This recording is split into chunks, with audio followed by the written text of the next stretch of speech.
Kalau siapa yang tanya, Ustazah nak baca doa apa ni ketika sujud ni, doa apa ya? Saya sarankan bagi mereka yang tidak menghafal mana-mana doa yang Nabi baca ketika sujud, kalian boleh ulang Rabbana atina fid dunya hasanah wa fil akhirati hasanah wa qina azabannar. Hadis ini merupakan hadis yang sahih tentang kelebihan doa ini. Dan ini doa daripada firman Allah Subhanahu wa taala.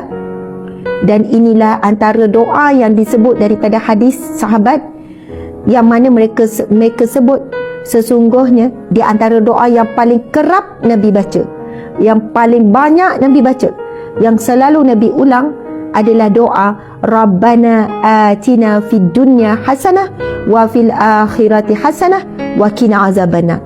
Doa tu masuk apa? Rabbana atina fid dunya hasanah. Ya Allah, wahai Tuhan kami, atina, kurniakan kepada kami fid dunya hasanah, di dunia ini kebaikan. Maksud hidup yang baik, hidup yang cukup. Hidup yang baik macam mana? Sihat, rezeki cukup, kasih sayang cukup, keperluan cukup, hidup yang baik. Wa fil akhirati hasanah, dan kehidupan di akhirat juga baik, iaitu di syurga. Wa qina azabannar, dan lindungi pada azab api neraka.